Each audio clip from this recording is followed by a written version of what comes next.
Priority 1 message from Starfleet coming in on secured channel.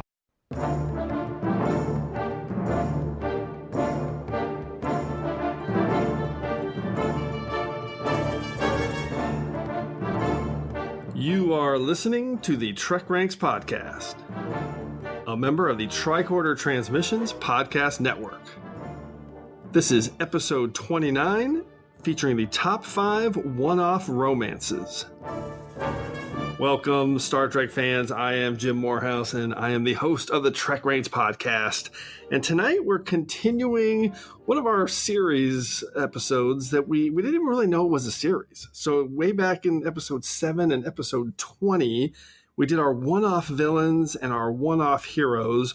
And those were two super deep cut, super fun shows that I love doing. And a few weeks ago, I was actually talking to one of our hosts here, and they suggested a one-off romance idea, which I totally latched onto as, oh, that's a great idea. We were looking at doing romances. Why don't we do one-off romances?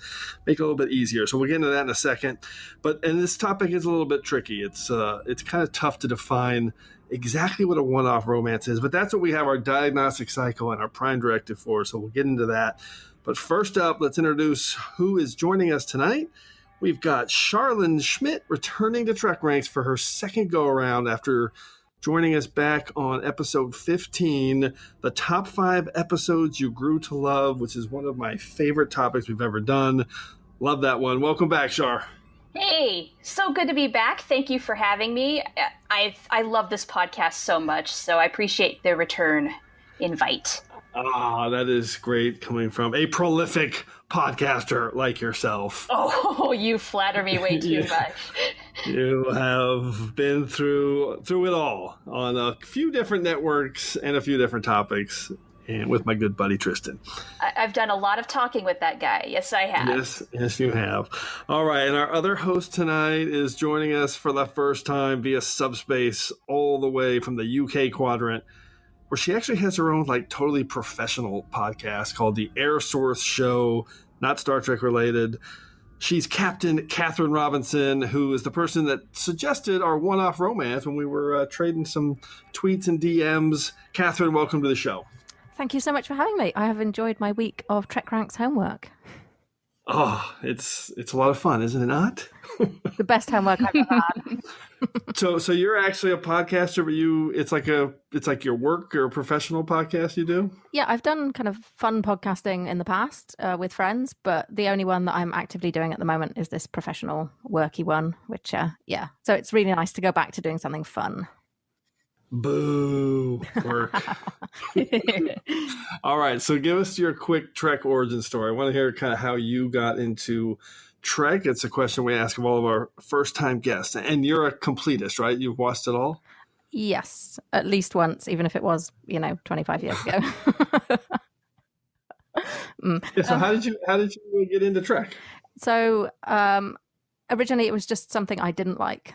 And that's all I knew about it, was that I didn't like it, because we used to, as a family, we used to eat at my grandparents' house a lot while I was growing up. And my granddad and my uncle would just get up halfway through the meal and go to watch Star Trek in the other room, because I love those guys. Yeah, because at 6 o'clock on BBC Two on a Wednesday, Star Trek was on. So to me, it was just something that interrupted the family meal. So it upset me because I was just a little kid. But then one night we weren't at my grandparents' house. Star Trek came on and I was watching it. I didn't even know it was Star Trek. All I knew was it was the best thing I'd ever seen. And it was the first half of The Menagerie. So the only 2-parter in the original series. And I was hooked. I was just, that to be continued at the end. Oh, I knew what I was doing next week. I wasn't letting my granddad and my uncle go in the other room to watch Star Trek on their own. I was going with them. So nice. Yeah, it was very cool. So yeah, for a long time I was TOS only. But Generations pulled me into the rest of Trek, and yeah, all bets were off once that happened. Awesome. And I watched it all. So you watched all of it since Generations. You caught up on TNG and everything else. Yeah.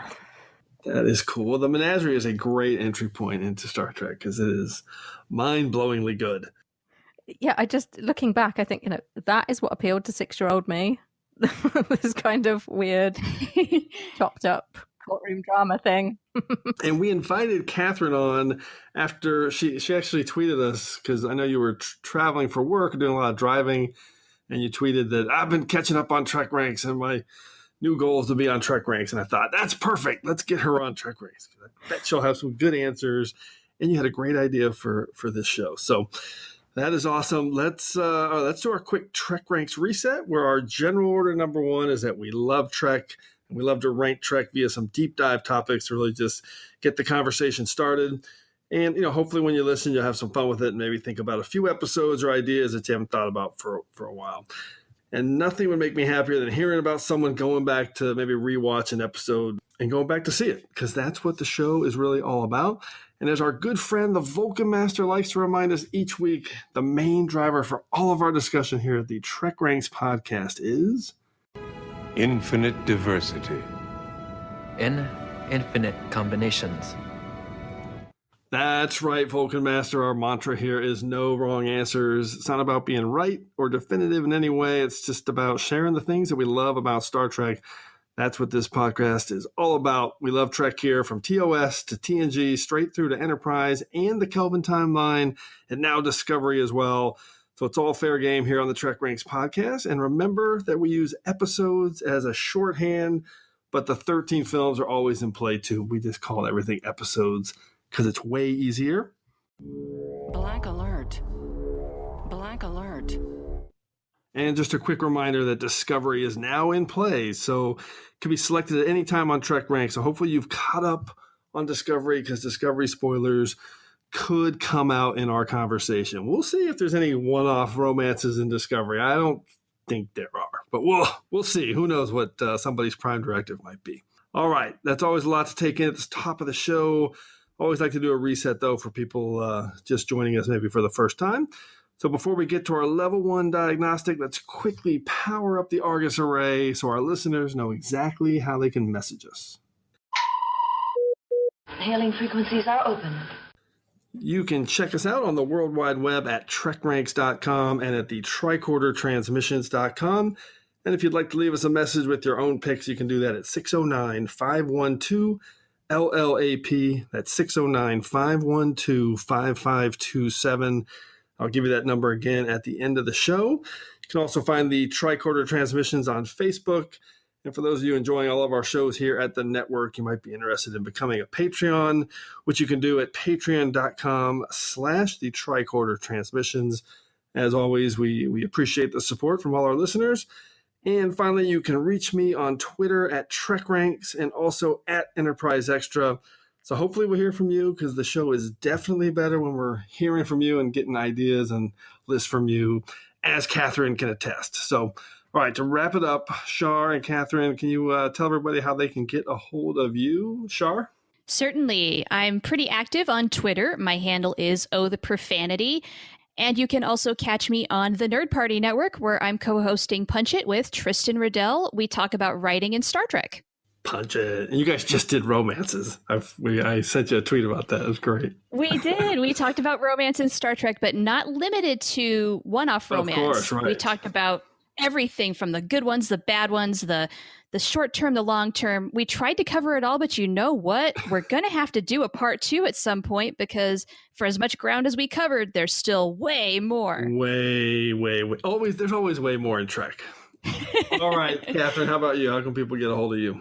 For me as well, Twitter is probably best. I am found at The Sorceress, and that's probably your best starting point, really. That's a great handle, by the way. That is. Her show is the Air Source Show, and she's the Sorceress. It's really good. Okay. Trust me, people, it's good. I think we're ready to activate our level 1 diagnostic. Diagnostic cycle will be complete in 20 seconds. So this week's diagnostic cycle is actually pretty critical. I wanted to break it down a little bit, exactly what we mean by one-off romances, before we get into our Prime Directive and see how everybody chose their list. So probably the most straightforward example here in terms of romance is Jean-Luc Picard. In the case of my favorite captain, his romances with Vash and Crusher are most definitely not one-off romances. So they're not in play, obviously. But his romance with Nella Daren and Anej from Insurrection are definitely in play as one-off romances because both those characters only appeared once. And of course, it's not quite that simple for everyone, because one tricky example that hit me was Martok and Sirella, because we only see Sirella on Star Trek once, so technically that would be in play for a one-off romance. But depending on how you define it with your personal Prime Directive for this topic, they talk about Sirella and Martok throughout the series. So they're mentioned many times, and they're obviously together for many, many years. So not exactly a one-off romance in that regard, but we'll see how everybody breaks down their own Prime Directive. And we love, that's one of the things about TrekRanks we love, because you can define it however you want. And one more thing, 2-part episodes definitely count as one-off appearances. So if for some ungodly reason you want to pick Unimatrix Zero and the stilted wet noodle of a romance between Seven of Nine and that incredibly bland and milquetoast guy that she was dating in the Matrix, Axum was his name. They had the worst chemistry. If anyone picks Seven, and Axum, I might just have to shut down TrekRanks because. Oh wow! I'm not fighting words. We'll see what. You know what? Okay, while we're giving out warnings, yes. Jim, if anybody chooses Chakotay and I don't even remember her name in the episode Unforgettable, yes, very forgettable. The most forgettable episode of Voyager ever, I will rage quit this podcast. That one will not be on my list either. So, by the way, they were never shutting down TrekRanks. So, I actually hope someone picks that terrible couple. Because I don't care. I don't care. All right. I'm definitely predicting that not every pick today is going to be super cut and dry. So there's probably going to be some gray areas. And that's how we like it on TrekRanks. So pick whatever you want. Just back it up in your Prime Directive. And send us your tweets because we want to hear your picks. All right. For the record, I won't rage quit, but I'll think about it. I know you won't. All right. Let's do our Prime Directives. I do not concur with your captain's decision. She's following our Prime Directive. Define Prime Directive. Shar, how did you make your picks, and what's your Prime Directive in terms of narrowing down your list? Okay, here is what I did. I defined one-off romance as starting and ending all in the same episode. Ooh, so I like it. One off. Okay, that's seriously one and done. Off. Yep. And then I realized there's still a lot to choose from. So from all of the things that I have on my list, I'm ranking my top 5 favorites. Number 1 being my absolute favorite, and then I'll explain why. Okay. I love when it's just about your favorites. It's simple, but you know what? It was really the only way I could organize this thing and have some heart to it. I love it. Katharine, how about you? How'd you break it down, and what were the key factors for your final decisions? Yeah, I think I've ended up with one and done, but I don't think that was necessarily my aim going into it. I think I was just looking at, well, is it contained in one episode? So I think I would have said that Martok and Sirella was eligible for mine. But anyway, so I was just looking at, well, it's in one episode, but does it really work being in one episode? I wanted it to feel like that fitted with the relationship, like it was only ever supposed to be one episode, that makes sense. And I wanted the two people to come out of it enriched in some way, like they got something out of it rather than just this sorrow and heartbreak at the end. Enriched, I like that a lot. That's really good. That would not qualify for, well, maybe it would for some of mine, but that's a great classifier. Yeah, because I don't know. I feel like I go into relationships, you don't often think this is just a short-term thing. But if you know it's going to be, I don't know, there's some kind of acceptance there that, well, at least we'll enrich each other's lives. So I don't know. Yeah. Right. Well, I was pretty similar. I looked for like classic kind of one-off romances that were pretty much contained in one episode and weren't really referenced that much again. So that was pretty much my main Prime Directive, where it just kind of happened and they didn't really talk about it again. So something like Martok and Sirella or Jadzia Dax and Captain Baudet were not really eligible for my list. And yes, I just dropped down reference of the Galamite captain with the transparent skull that we never saw. But, Jadzia and Captain Baudet dated quite a few times. We know that. And also, and I'm curious how you guys looked at this. Within my Prime Directive, I was looking at heart and emotion and chemistry. And even in a couple of cases, I was considering consummation. I will say it was a factor at one point. Was it really a romance, or was it just like a quick hit? Like puppy love? Yes, there you go. Puppy love. Perfect. Okay. So we'll see. We'll see. But it doesn't sound like that might be a big factor here for the group. And why would it be? I think I've been a bit more looser in my definition of romance. Yeah. Understood. All right. So I am super excited about this conversation because I cannot wait to hear your guys' picks. I had a ton of secondary systems. Do you guys have a lot of overflow? I've got a fair amount. Yeah. Yeah. Okay. We're going to rattle them all off at the end here. All right. Third Romaticon. Let's jump into the order of things. I am a Jem'Hadar. He is a Vorta. It is the order of things. All right, so just a quick reminder on how we're going to go through the order of things. First, each of us will reveal our 5-word summary and a hashtag for our one-off romance. Then we'll reveal our romance and the characters involved and the episode that they're featured in. And at the end, we're going to go through some secondary system selections for the picks that just missed our list. And if we have any duplicates, make sure you listen for this great sound. That's the Defiant Torpedoes. And I don't know why I picked that, but it just seems to work. All right, Shahar, let's start with you. What's your number 5 pick for your list of top 5 one-off romances? Okay. My number 5-word summary is Sometimes the Past Belongs There. Hashtag 2 Rikers. It's Second Chances from TNG, and the couple is Troy and Thomas Riker.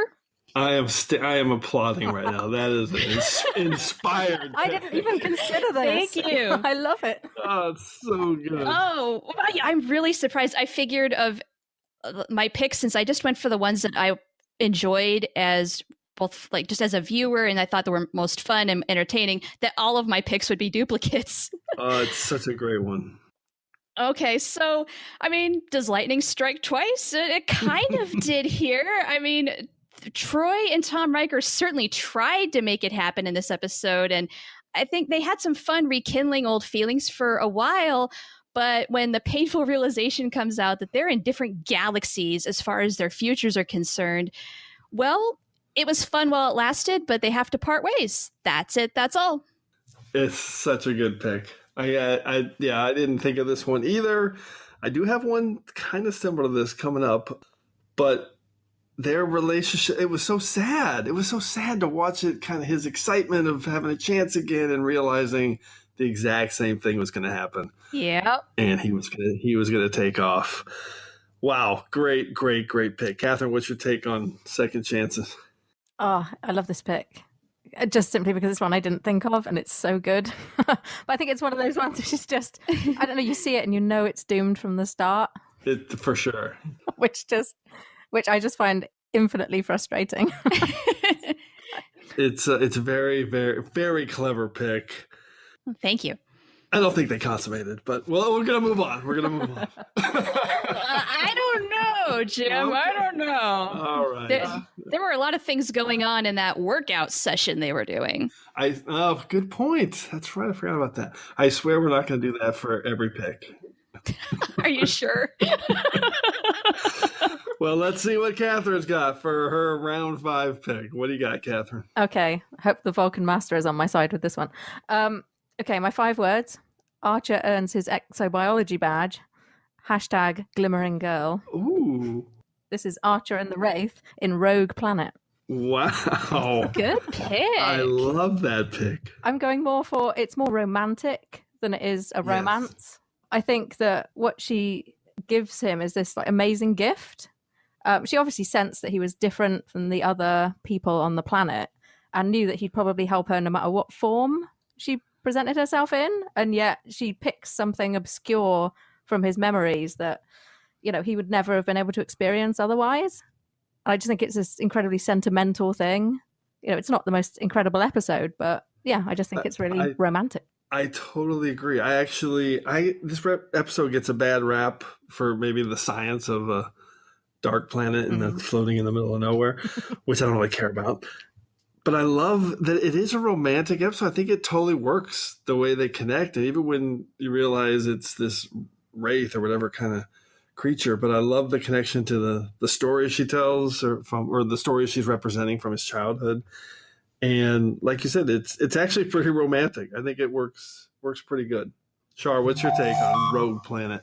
You know what? I hadn't considered this episode whatsoever. So right on, Katharine. Good pick. Yeah, I completely see why you picked it now that we're talking about it. But it's been a long time since I've watched this episode, so it never even got on my radar. So yeah. I got to go. I'm going to have to go back, Jim. I'm going to have to go back and watch it. There we go. Somebody's going to go back and watch an episode. There we go. Conversation we're having. I love it. It really is. It's actually I actually kind of like that episode. It's not super high on TrekRanks, but I think it's got some value, and for the exact reasons that Katharine picked it. I like that one. Okay, so my number 5 pick. So first of all, this is it's a great episode, and the back and forth in this is the main reason I picked it. So my 5 words in a hashtag are Devore Inspector toys with Janeway, hashtag, and Janeway toys right back. It is Counterpoint from Voyager Season 5, and one of my favorite Voyager episodes. It's number 33, I think, and it's Janeway and Kashyyyk, and they're kind of back and forth, counterpoint around the classical music and this investigation that he's trying to conduct on the ship. And I just think it all really works because of this great chemistry between Kashyyyk and Janeway. And it just seemed like a great match for me. And I feel like Janeway's she does a great job of finding it's the first time she really finds a great connection with someone that I really feel like she had hope to have a real relationship with. But in the end, when all's said and done, I really don't know if she was just playing him, or because I know that it seemed real. They had a really passionate kiss when he was leaving the ship at one point, but it turns out he was playing her, but she was doubling down on playing him because Voyager got the last laugh and got their plan C in motion and saved all the telepaths, if you remember that episode. So it was a crazy kind of back and forth episode. You never knew wherever anybody really stood, but I do think that they did have some type of real connection, and it could have been real if he had been trustworthy. Char, I'm interested in your take on that one. Well, this is definitely one of my favorites of Voyager, as well as just as far as a Janeway episode. Even though I am a diehard Janeway Chakotay shipper, I agree that if there was any alien of the week that Janeway had a really good chance with, this guy's right up there. I have more thoughts, but I've got to save them for a little bit later. Wink, wink, nudge, nudge. Okay, yes, duplicates. We love duplicates. Katharine, what's your quick take on Counterpoint? Yes, I love it. And this was a really tough cut for me. So this is in my secondary systems. Yes, yep. The whole way through this, I'm thinking, oh, you have got to get yourself some. So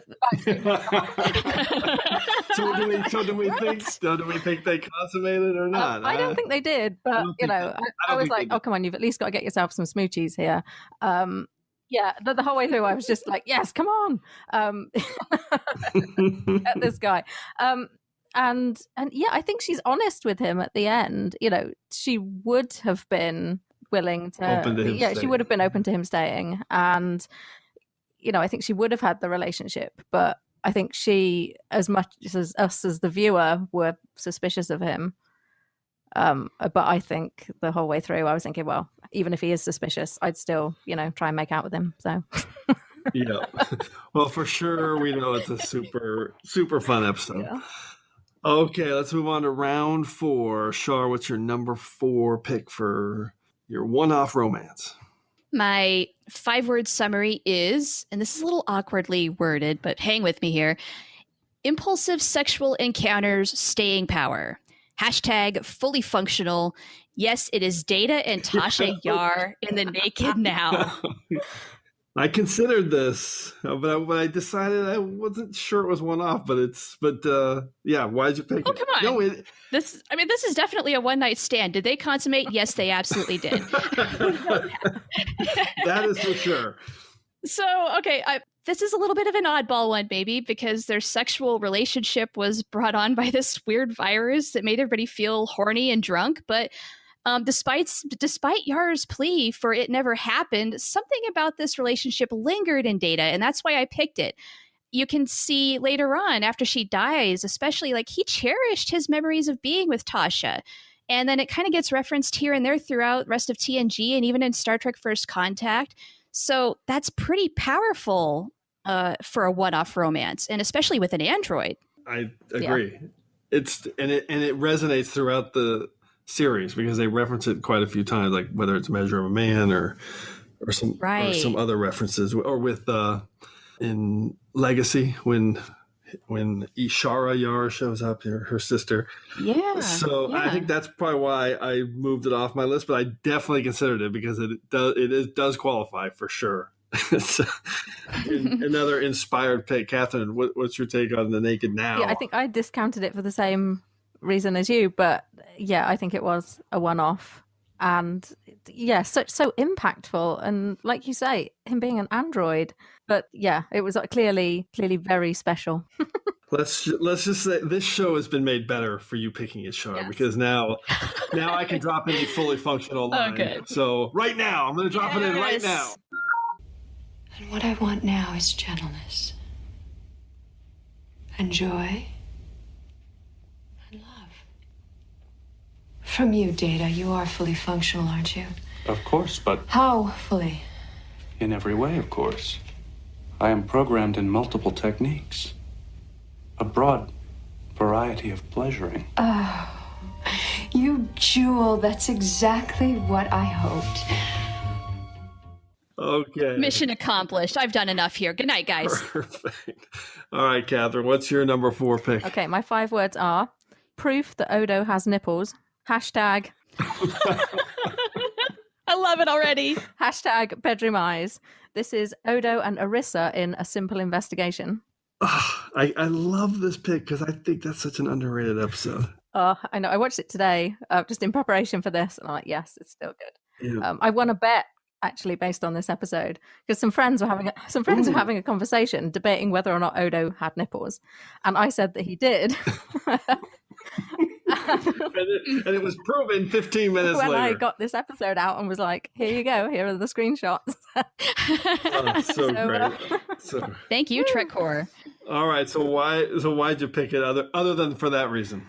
Because I think it's so hopeful for Odo. You know, it's kind of his first experience, which is obviously quite important to him. And, you know, there's so much potential for it. It isn't necessarily doomed from the off. And then you find out at the end that she never really existed. And yeah, it just reaches right into your chest and twists your heart out. Because it's like the you know, rug really being pulled out from under you. It's very powerful. It really was. It was. I'm not going to say it was like a completely unexpected ending, but it really works. Yeah, you know something weird's going on, right? And there's going to be some reason why it can't continue. But yeah, when she comes in at the end and she's married, but you know, it's the emotion of it and the romance side of it is really strong. It's an underrated episode. Char, what's your take on A Simple Investigation? Do you remember it that much? A little bit. This is another one I haven't watched in a while. And honestly, though, you had me at that 5-word summary. I haven't been stuck on that the whole time you've been talking. That's just great. No, you know what? This one is underrated because it's so sad. Yes. I remember when I watched it for the first time, I felt so bad for Odo. There was a part of me that really did want to see this happen. I wanted to see it work, and just ouch. That's what I remember. Yeah.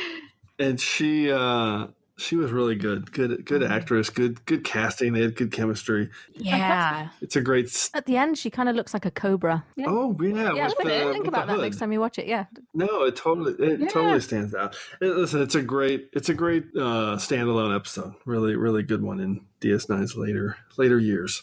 Okay, I'm gonna close out round 4 with a little bit of a tricky one, maybe a little bit of an asterisk, similar to Char's first pick, which really doesn't get an asterisk. That's just an awesome pick. So my 5 words in a hashtag is underrated element in Trek Classic, hashtag romance beyond the stars. And the episode is Far Beyond the Stars from Deep Space Nine, obviously an all-time classic in Trek history. And my characters are Benny Russell and Cassie, who's played by Penny Johnson. So it's not Sisko and Cassidy. It's Benny Russell and Cassie. And I had so many options on my list. I just could not turn away from this tricky little pick because it is a one-off romance. And what you see it all in their relationship. So it starts with him at the counter and they're planning their next date, and they've obviously been dating for a while. And I just love the way that they're super confident in their relationship, because Worf's like coming over as the baseball player and he's just hitting on Cassie over and over again. And Ben does not care. He's not worried. He's just kind of making snide comments back at him like, you're sitting on the bench, and he's not threatened, to say the least. And Cassie's playing kind of coy with it, which is super fun because she's totally dismissing him too. And I love that part of it. But then I also like the relationship part of it, where she wants to buy the restaurant and maybe have him come work and they can do it together. And he's like, no, I want to be a writer, and this is my goal. And it just feels very real, where it's just really connected in a just a real way. I love the way these two get along. And at the very end of the episode, when he's suffering from the visions and she's right there helping him and supporting him, and she's taking care of him when he gets beat by the police. And my favorite moment of this relationship is when he comes in all excited about selling his story, and no one is happier than Cassie. And that's always true love, when your partner is more happy than you are for a bit of good news or something in your own life. So I just love this relationship. And for me, it qualified as a pretty cool one-off romance. So Char, what's your take on this one? That's a deep cut, but I love it. This is a solid relationship, and it's a very real relationship. All those things that you were talking about, those are real life moments that could happen and should happen in any kind of like long-term romance. I mean, it's implied they've been together for a while. They're very comfortable with one another, and it's just cool. There's something about Sisko and Yates, like, they're just destined to be together no matter what situation they're in. And I think this situation kind of proves that, I guess. Yeah, I like that. That's a good way to look at it. And again, one-off romance. This isn't a one-off romance like they were just together and over, but it's a one-off romance because it's the only time we see it in Trek. So a lot of different ways to look at it. Katharine, how about you? What's your take on my romance beyond the stars? Yeah, I agree with you that it's just a lovely romance, and so real in that all that planning for the future that they're doing. That always gives me such a kick, because you always get that sense in Star Trek that things are going to kind of stay the same forever. They're always going to be doing this as their career. Starfleet officers are Starfleet officers, whereas that was a whole different future that they were planning together. Buying this restaurant and all these hopes and dreams. It was just really refreshing to see them. It was the same but different, to see that relationship through a different lens. It kind of reminds me of, there's a couple of times where we see Tom and B'Elanna's relationship, where the alien of the week is telling them that they're different people, but they still end up together. And yeah, I always love that stuff. Agreed. So, all right, not to bring it down to the gutter again, but just do a partial way scorecard. We have 4 consummations and 2 non-consummations so far in 2 rounds. So, all right. Okay, let's move to the soup round. Char, what's your number 3 pick? Get ready to fire some phasers. Okay.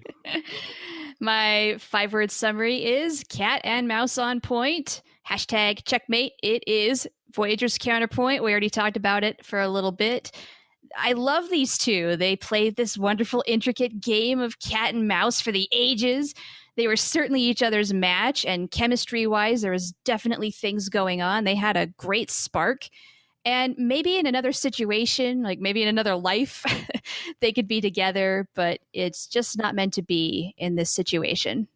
It's so true. It's so true. But so do you feel like they were, the spark and the chemistry was real, right? It was just that they both were going to, or he was going to be true to his master. Yeah, I think so. And I think the romance was real, although the way this episode plays out, you do question it as a viewer, which is part of the fun. Right. Is it all a part of the actor? Isn't it? No, I really do think that the romance was genuine. And certainly intellectually, these two really get each other. I mean, whoever was going to have the last act was the one that was going to come out on top. And it just happened to be Janeway, because it had to be. but a great story. So much fun. Such a great way to summarize it. It really was like whoever had the last move was going to be the winner. And but I like that. I feel like the romance was real as well. Well played, Captain. It seems I never did earn your trust. I had to take a few precautions. You understand? Better than anyone. I never lied to you. My offer to take you with us was genuine, and it would still stand if you'd kept your part of the bargain. For what it's worth, you made a tempting offer. Katharine, any last comments on Counterpoint? Yeah, I think, the romance was real. The chemistry certainly was real, but they were both very much decided to stick to their allegiance, their careers, I suppose, didn't they? Yeah, they both chose that over it, which I suppose is in character for Janeway, certainly. Yeah, it's probably my favorite Janeway relationship that she has. Certainly better than a hologram. Yes, it really is. Although I like that one too. I like it all. So does Tristan, my co-host. I'm okay with it. And I like, well, I'm not going to say it just in case somebody else brings it up. There's one more relationship she had. It was at Workforce. I love Workforce. Okay. Oh. We'll see if anybody brings it up. All right, soup round pick for Katharine. What's your number three choice? Number 3 choice. Okay, my 5 words are, she was just like you. And my hashtag is, she was wearing red. This is Sisko and Fenner in Second Sight. Ooh. Wow. That's a deep cut. We like that. Uh-huh. Yeah, this was one of the first things that occurred to me. I was just thinking, which episodes do I like? And I think this is so nice for Sisko. It's him kind of moving on from Jennifer. Yep. The whole anniversary of Wolf 359. And then all of a sudden there's this mysterious woman who he just can't get out of his head. And again, there's the big kicker at the end that, she isn't really real. Well, the special bonus points for picking Sally Richardson, who's gorgeous as Fenna. Mm. She was in one of my favorite shows, Eureka. I love her. That's a great, super cool pick. Although I hate, what's his name? Sayatek? Oh, he's the worst. Just the worst. He's so annoying. Char, this is a deep cut. Have you seen this one lately? It is. No, not in a long time. Maybe not even since it aired. It did not occur to me. You're really jogging my memory, Katharine. This is great. There's a lot of DS9 I need to go back. Maybe I should just start with Emissary and go through it all, because there's a lot that I have not watched in a long, long time. Well, it's the 25th anniversary. It's a good time to do it. But that's true. It is. The best parts of this episode are the parts with Sisko and Fenna and trying to kind of figure out what the deal is when she's showing up, and they do have a great actual natural chemistry. So I love that pick. It's a true one-off romance because he's definitely into it. But, yeah. But no consummation. So. No, it was a didn't they? Let's move to my number 3 pick, and my 5 words and a hashtag will give it away, I think. Trill taboos explored with love. Hashtag and taboos suck. So the episode is Rejoined, also Deep Space Nine, and it's Jadzia Dax and Lenara Khan. And there's no way this was not going to be on my list. I think the execution on this episode is just fantastic. Everything's so strong, the chemistry and really the heat between Dax and Khan, or Jadzia and Lenora, however you want to break it down. I think it's amazing, and it's really what's at the core of this episode. You really feel the tug of them the second they're together. No matter how cool they play it, I'm rooting for them from the very beginning. Like, they're a great couple. That's they should totally do this. And I love that Susanna Thompson is fantastic as Lenara Khan, who she was obviously she's in a ton of stuff. She's another one of my favorite actresses. Has been in Arrow and Timeless, and obviously Voyager as the Borg Queen. She's really great. And I think the only knock against this selection for me is that I'm able to pick it, because I really, really wanted to see Lenara Khan come back and have them explore this. But that was obviously not in the cards. So, and by the way, actually, I just realized my last two picks are both directed by Avery Brooks. I did not plan that, but I just realized that. Shar, Nice. what's your take on Rejoined? This is such a good episode. Great pick. It's in my secondary systems. This romance really is believable from the very beginning to the very bitter, heartbreaking end. I mean, you're absolutely right, Jim. These two were just, it was magnetic. They were drawn to each other from the get-go. They're on that date when they're not calling it a date yet, but they're flirting with each other, and Julian is bored to death, the poor guy. That's right. And I like the exploration of Trill culture and learning a little more about that as heartbreaking as it is, because it means that this romance cannot be.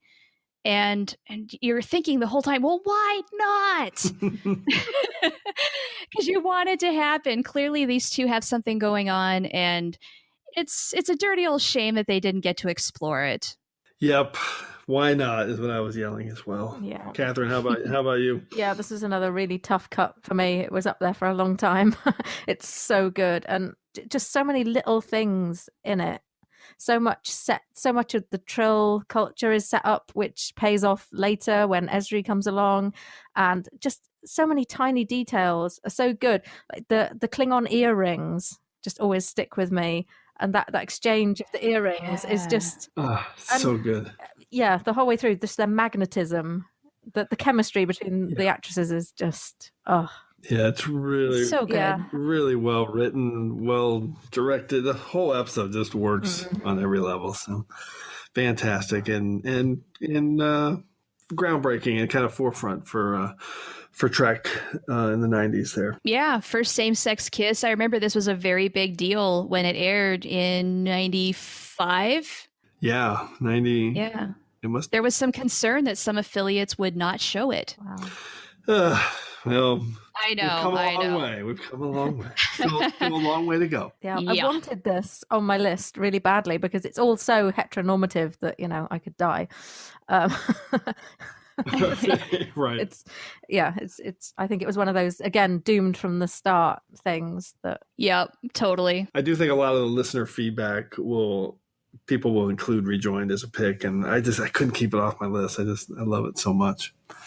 Okay, let's move to round 2. Shar, what's your number 2 one-off romance? Okay, number 2, 5-word summary is sometimes respecting culture's customs sucks.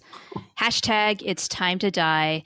The romance is Loxana Troy and Dr. Timson in TNG's Half a Life. Great pick. Thank you. I was thinking this one was going to be on somebody's list for sure. I was hoping. This is not a cheat, but we talked about this one on Punch It very recently, and so it immediately hit my list because this is the start of a relationship and the end of a relationship. It is a mature romance between two middle-aged adults dealing with some very difficult circumstances. And it's believable the whole time. I guess believability, the further up I'm going my list, the more it matters. And it's just so good. Sorry, I got distracted by the believability of your round 4 pick, which as I said, as we go up the list. I love it. Jim. Anyway, we're gonna this pick is, I don't mean to bring it down because this is such a deep, like you said, such a mature pick. The romance is so deep, and I think we've talked about it before on TrekRanks. The conversation that those two have about the back and forth of their culture is so well written and so well laid out from both viewpoints. It's just, epic Star Trek. Oscoids.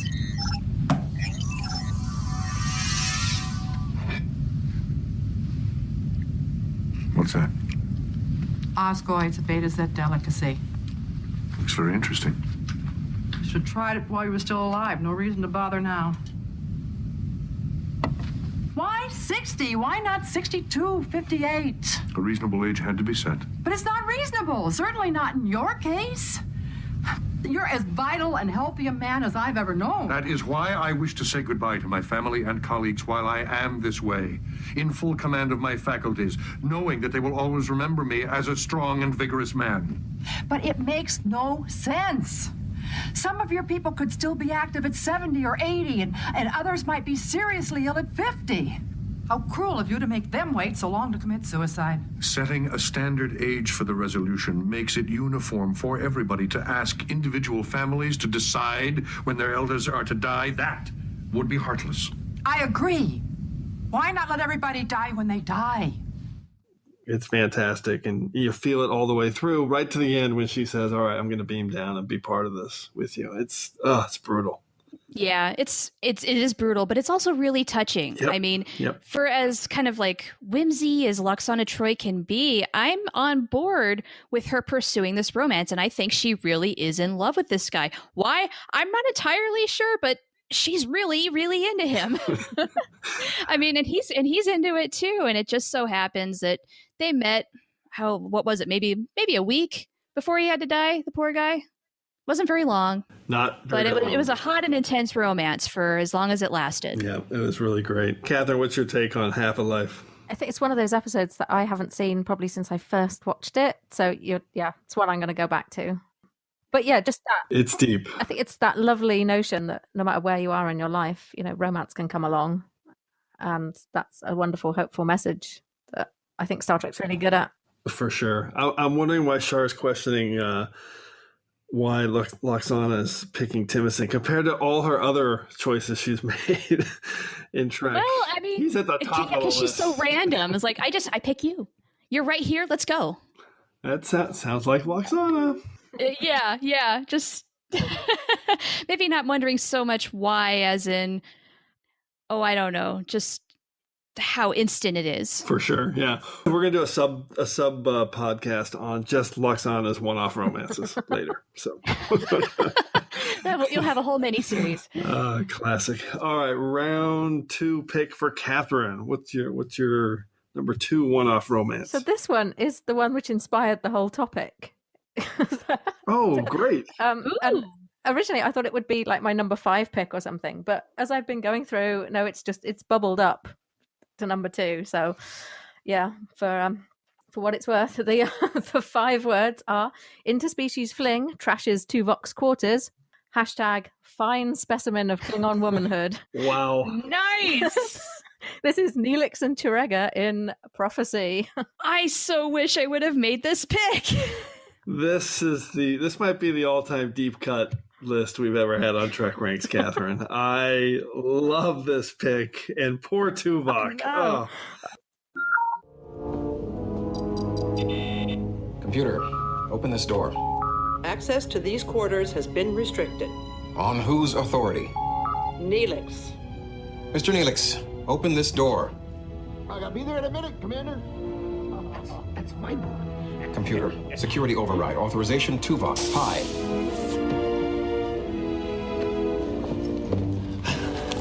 Goodbye, my little Parmachka. Goodbye, my fearless warrior.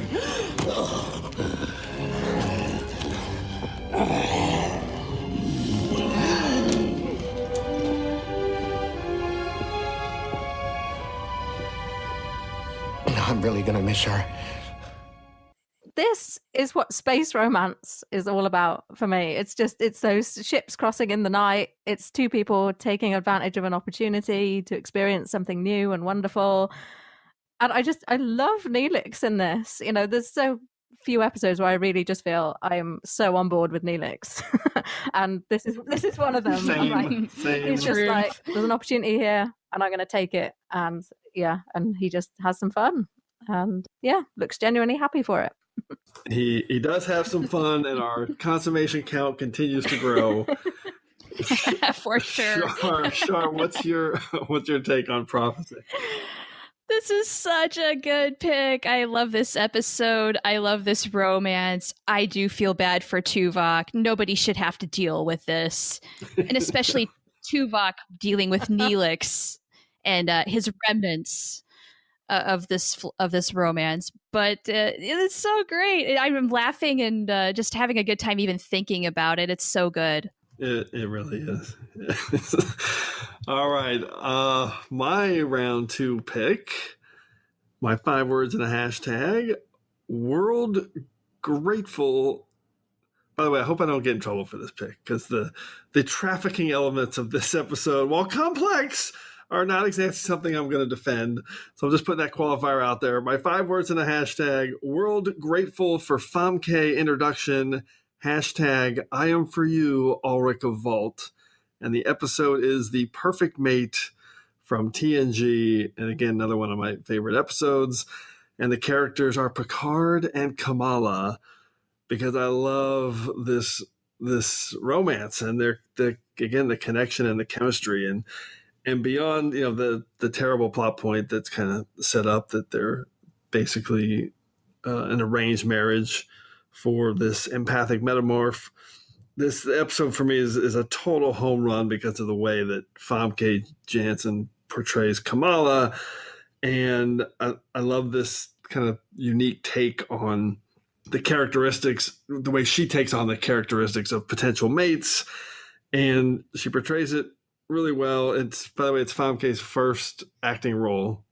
And she went on, obviously, to be Jean Grey in X-Men. She was a Bond girl. She's had an unbelievable career. And that was literally her first role. And it was just so memorable, but mostly because of the chemistry between Patrick Stewart and Famke.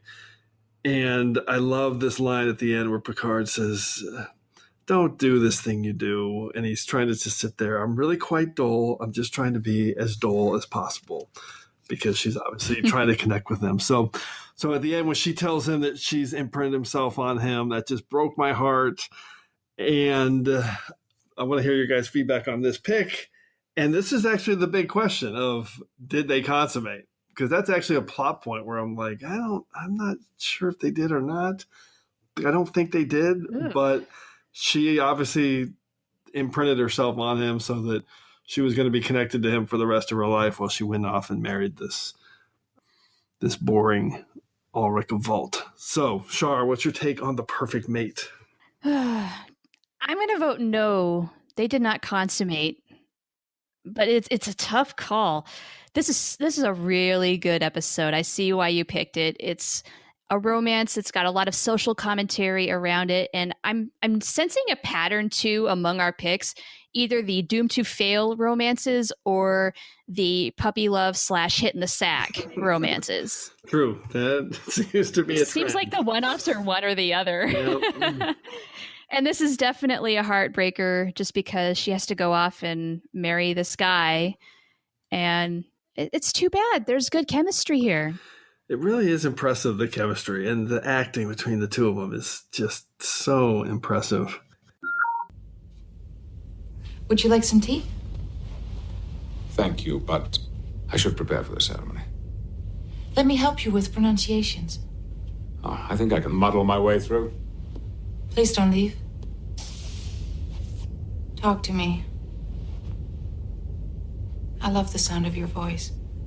I'll turn out the lights and just listen. I don't want to be alone.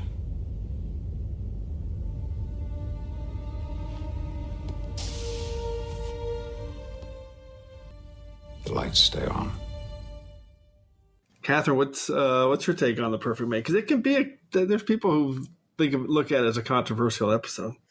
No, I like it. I think it really reveals, I suppose, as Picard is trying to outwardly resist her the whole way through, the fact that she continues to pursue just reveals this sort of gaping loneliness that he has. And I think that always really, breaks my heart a little bit. It's like, you just feel this, he is isolated and he kind of does it to himself.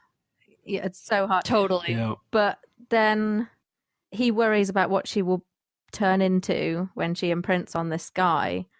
But he needn't really have worried because she chooses to be the person she wants to be. And he kind of gives her that choice, I suppose. Had she just woken up out of her pod and been presented to the right guy as it should have happened, she would never have got the choice to, to choose who she wanted to be. And I wow, I've never thought of it or looked at it that way, but it's very poignant that she did kind of get to choose who she wanted to be, which was always in her DNA to make that pick, and not maybe it's too simplified to just say she's just becoming the perfect mate. So that's pretty profound, Katharine. Never thought of it that way. Good stuff. I love it. So, okay, let's by the way, I did have one happy ending pick with Far Beyond. That's the only one though so far that breaks your point, Char, about the different picks. One outlier. All right, let's go to round one of our top 5 one-off romances for Trek. Char, what's your number 1 pick? Well, I'm going to stay within the dual parameters that I was theorizing about. My number 1 pick's 5-word summary is "This will not end well." Hashtag Edith Keeler must die. Oh. It's TOS, the city on the edge of forever. And this was the very first episode I thought of when you approached me with this topic, and I knew it was going to be number 1. Because of all the romances that Captain Kirk has, none of them stand out the way this one does. In one episode, he falls in love with Edith Keeler. They spark this romance. There's real good chemistry going on. They've fallen in love. Kirk is heartbroken twice. Once when he finds out that Edith has to die, and then a second time when she really does die. And we're swept away and we believe every second of it as we watch it. I mean, that is not bad for 1 hour of TV. We've seen a lot of one-off romances in Star Trek, but I don't know if any of them match up to the level of this one. I think you're right. It's an unbelievable hour of television. There's just one amazing moment in line after another in that episode. And at the end, when Kirk says she was right, peace was the way, and Spock says she was right, but at the wrong time. The whole thing is just so heartbreaking. Katharine, what's your take on City on the Edge of Forever? Yeah, this was another one of those ones that was in my top 5 for so long. And then, it's just an amazing hour of TV. And there's so much, it seems to be so much room in that episode. There's funny bits with, Spock and his little cap and his, and his trying to build whatever it is he's building. Stone knives and bear skins. There's room for all of that. And there's still room for us to really understand that connection between the two of them. Just the acting is incredible. I love it. Yeah. Yeah, the heart and emotion in it is unbelievable. When the very first line, "A lie is a very poor way to say hello." It just, it's so good. It's killer. It's an all-time classic, and obviously worthy of number 1 pick. So let's move to Katharine and your number 1 pick. What do you have? Okay, my 5 words are: central location carries added meaning. #rebound. This is Data and Jenna DeSoto in theory. Ooh, nice one. Another great deep cut, and I love the rebound hashtag. That is, yeah. I mean, for me, I suppose it feels the most real for me. She's coming out of what was obviously a tough relationship, and when she's kept, on and off again, and Data is so safe, isn't he? She can't hurt his feelings. And he will just create a program for her. There's no danger there. It's kind of doomed to fail. You know that both of them go into it not really thinking about the failure at the end. They don't know it's coming. I never thought of that perspective, that she kind of knows it's safe because ultimately she can't really get that hurt. And neither can he. So I love the line where he's rattling off like the 5 things he was thinking about when he was kissing her. She's like, well, at least I was in there somewhere. I love that episode. By the way, that episode was directed by Patrick Stewart, so we have a lot of our captains coming through with the one-off romance episodes. Char, what's your take on In Theory? Great episode, great pick.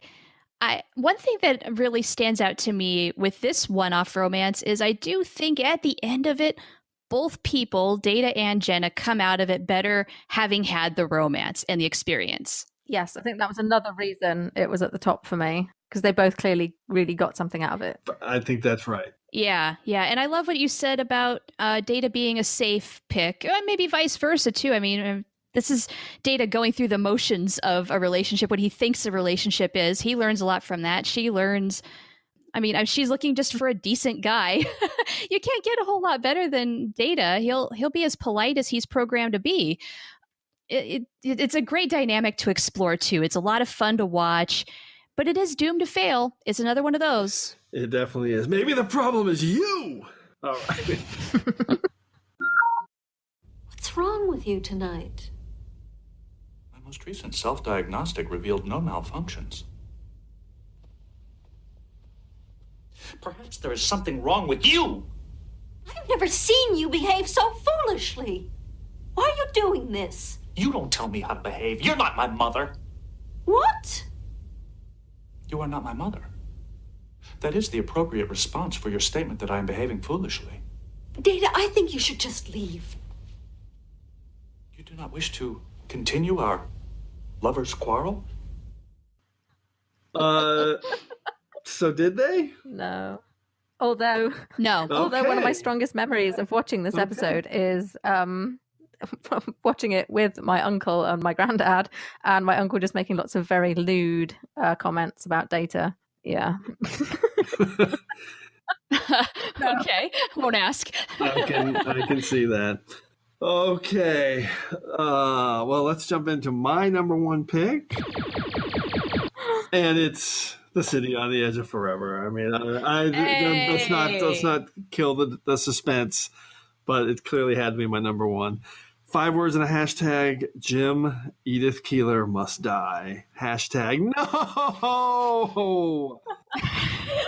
How many O's are in that hashtag? Every time it kills me. Every time. The emotion of this episode. Even when I was writing my notes, I was getting emotional. Literally like goosebumps on my arm, because every line of dialogue and every scene in this episode just hits a home run. Now let's start by getting one thing straight. I'm not a do-gooder. If you're a bum, if you can't break off with a booze or whatever it is that makes you a bad risk, then get out.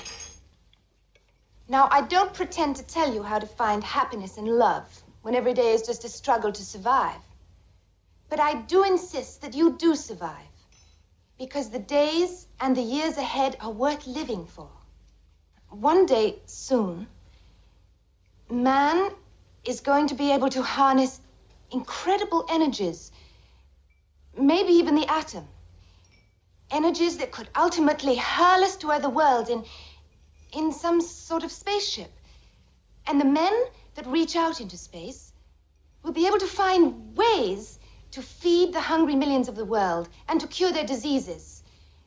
They will be able to find a way to give each man hope and a common future. And those are the days worth living for.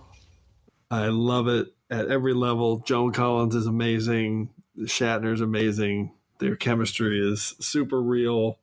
And the heartbreaking layer of the fact it's World War II, this really painful realization that well, peace. If we go the peace route, then we're doomed. We have to go to war. I mean, it's just that dichotomy kills me to think that in some instances that's the way you have to go to get the right outcome. Yeah, it's just a spectacular episode, and I always love the line where she and by the way, in our if we weren't doing our one-off romances, you could do Spock and Kirk, because that line where when she cuts him off and says, "Captain," even when he doesn't say it, he does. When Spock's right? like, totally. It's so good. It just adds to the awesome chemistry.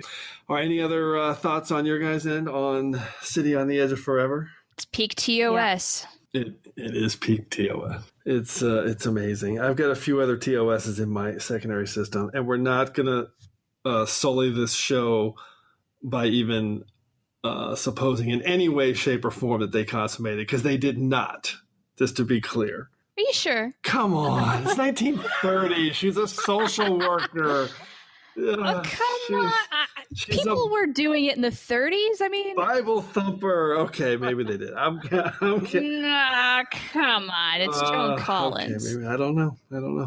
They were there for a little while. I'm pretty sure that they had a good time in the flop. Okay, so the vote is in. We're gonna we'll change the overall count, and we'll have that in our regeneration cycle. But first, let's jump into some secondary systems picks. Char, what do you got? You want to rattle off a few? Sure. How about the Doctor and Dinara Pell in Voyager's Life Science? Ooh, I forgot about that one. Wait, was that? Yeah, it's such a. Was that one off, or didn't she come back? Well, yeah, I mean, she did come back for in Resolutions, but it's not their romance. Oh, but on the screen. Yeah, she's on screen, but right, yeah. So their romance was confined to this episode. So that's actually why I didn't make my top 5, is because it was a little iffy, because we did see her again, but they have a very cute romance. Very cute. I have Dax and Dax and Lenara Khan and Rejoined. We already talked about that. Yep. Crusher and Odon in TNG's The Host. Yep, that's a good one. That's a good one. Again, maybe some controversial issues there, perhaps. Yep. And Picard and Lieutenant Daren in Lessons. By the way, consummated with Odon and Riker in right? in The Host. Double consummated. Sorry. Keep going. What was it? Sorry, what was the last one you said? I said Picard and Lieutenant Daren in Lessons, where you learn why you should not date your subordinate. Yes, exactly. Team Vash. What's the next one? So those are my picks. I love it. Katharine, any secondary systems on your list? Yeah, well, I had Rejoined as well. Okay. I also had Tasha and Richard Costello in Yesterday's Enterprise. Ooh, that's a great one. I didn't think of that. It's not on my list. Either. And I also had Picard and Anij in Insurrection. Yes, I did as well. Okay. That's on my list. I love them. But yeah, that's about it for me. Okay, I have a lot. I had Loxana and Timothin for sure on my secondary systems. I'm going to rattle off a few here. My toughest cuts were Riker and Soren from The Outcast, because when I first watched it, I didn't understand their chemistry, but the more I've seen it, I love the way they connect, and an awesome allegory and great portrayals. Spock and the Romulan commander in the Enterprise incident, mostly because Spock's great line, "Are the guards also invited?" Love that. I'm a big fan of Return to Tomorrow, so I had to give a shout out to Sargon and Thalassa, two of the glowing orbs that take Kirk. Oh, wow. Kirk and Lieutenant Mulhall, which is Diana Muldaur's bodies. And at the end, they realize, well done. Well, let's just get one more kiss, and then we'll go into oblivion together. It's fantastic. And I also like Tuvok and Nos, even though it wasn't really a romance, but their connection, and that's in the Voyager episode Gravity. I love those two characters. And I could rattle off T'Pring and Ston, Amok Time, Spock and Zarabeth, all our yesterdays, Quark and Natima Lang in Profit and Loss. And I actually like the disease in Voyager. So do you really? Oh, wow. I do. I think that's not that bad an episode. So Harry Kim. We know they had consummated space herpes. For sure, they consummated frequently. That was Harry Kim and Daren Tall. And my last two shout outs, one to Robert Tomlinson and Angela Martine in Balance of Terror. Talk about a doomed relationship. They're getting married at the beginning of the episode. And the Romulans attack. And then, spoiler alert, Robert Tomlinson dies. And then my last one I want to give a shout out to. I love the way this relationship was portrayed in one episode. It was Enterprise, 2 days and 2 nights.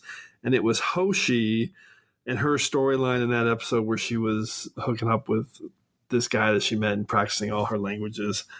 I thought that was really well done and clever. So lots of really awesome one-off romances in Trek history and tons of heartbreak in Trek Ranks tonight for sure. Definitely need our regeneration cycle right now to wind this episode down. Computer, activate regeneration cycle. Alcoves beta and gamma. Okay, so let's run through a quick recap of our picks. So Shar, run down your top 5. You got it. Number 5 is Deanna Troi and Thomas Riker in Second Chances. Number 4 is Data and Tasha Yar in The Naked Now. Number 3 is Janeway and Kashyyyk in Voyager's Counterpoint. Number 2 is Loxana Troi and Dr. Timison in TNG's Half a Life. Number 1 is Kirk and Edith Keeler in TOS's City on the Edge of Forever. Awesome list. You had 3 TNGs, 1 Voyager, and 1 TOS. So that's I had a lot of TNG. Yes, I did. Very interesting. Okay, Katharine, rattle off your 5 deep cut picks. Number 5 was Archer and the Wraith in Rogue Planet for Enterprise.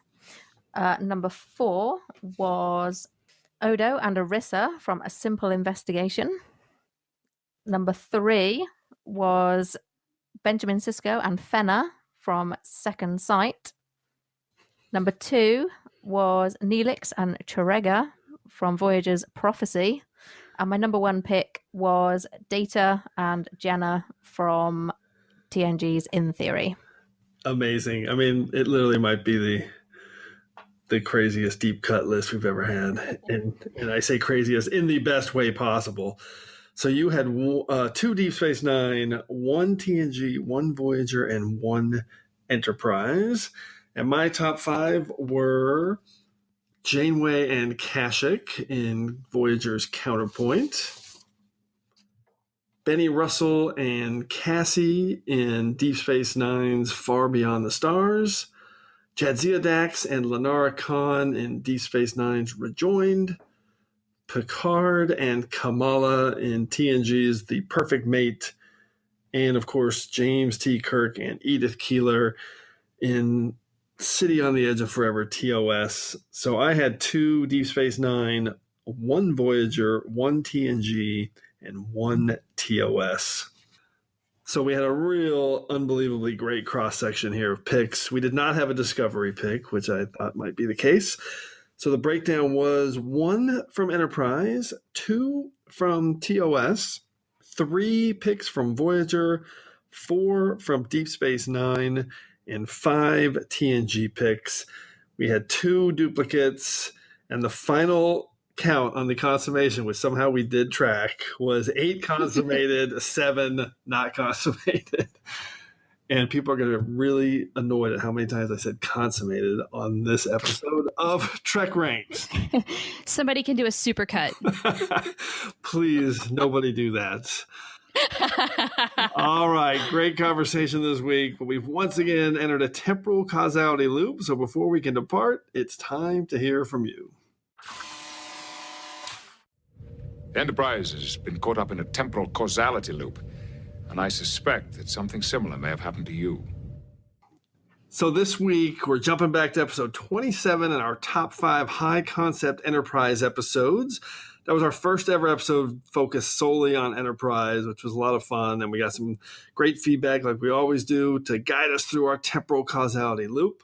So first up, we had a cool list of all Malcolm Reed episodes from @MarkLuttrell on Twitter. So I thought that was pretty unique. So I want to just rattle off his 5 picks were Minefield, Shuttlepod 1, Affliction and Divergence, the Klingon 2-parter, Harbinger, and Singularity, which Singularity is not going to be on too many people's top 5 list, but I love the Malcolm Reed-centric angle of his list.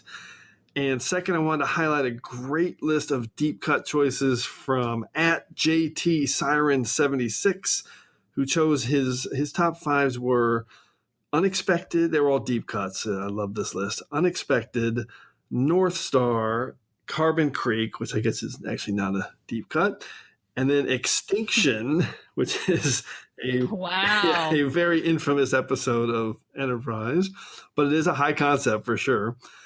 And Hatchery, another episode that's not one of my favorites, but it is high concept, and I love the inclusion. And he had a great 5-word summary for Carbon Creek, which was Velcro, it makes sense now. So I like that. And finally, one of our former hosts, Mr. Thad Haight, had an awesome list that echoed our picks on the show.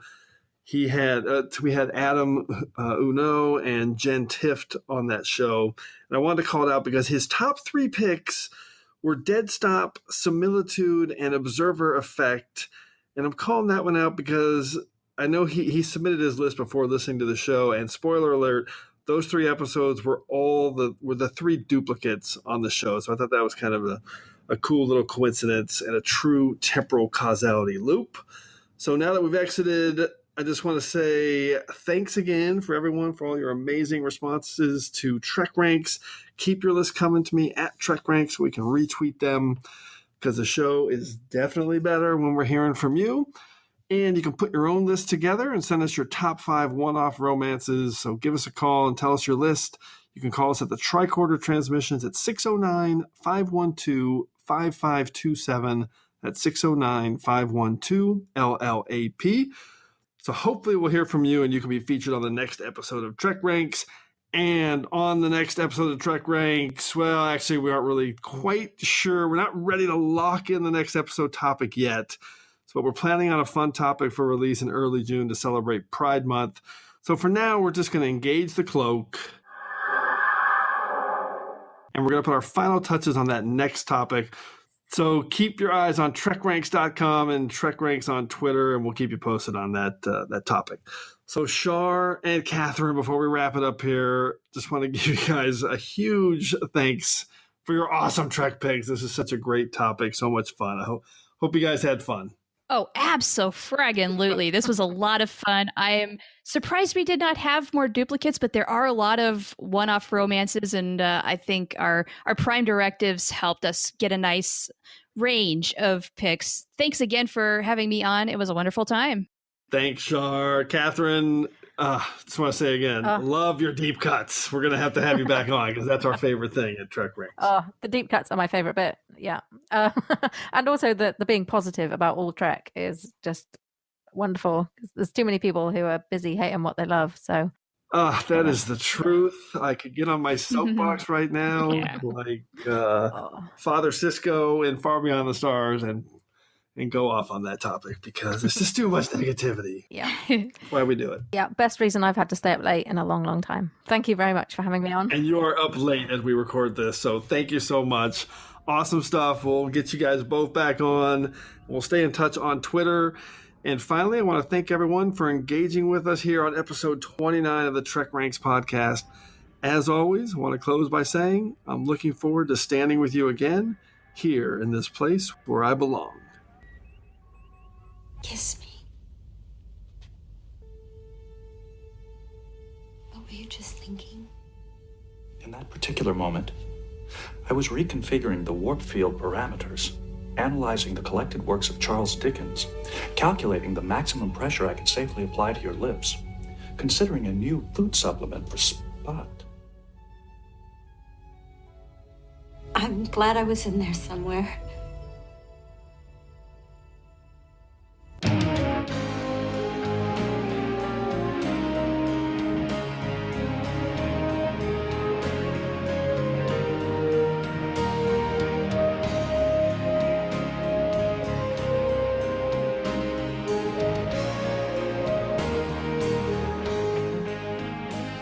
Hi there, thanks again for listening.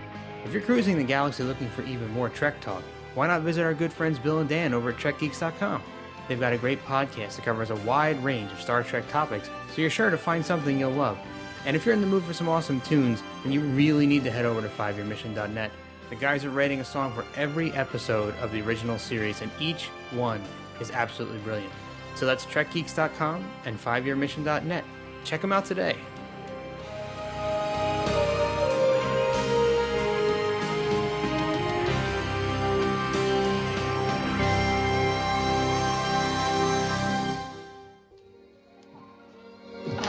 Why?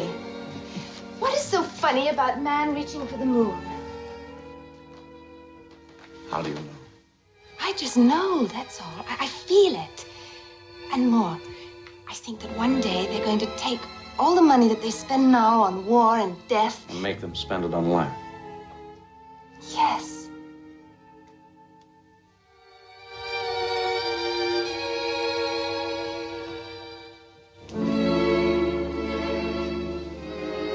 You see the same things that I do. We speak the same language. The very same.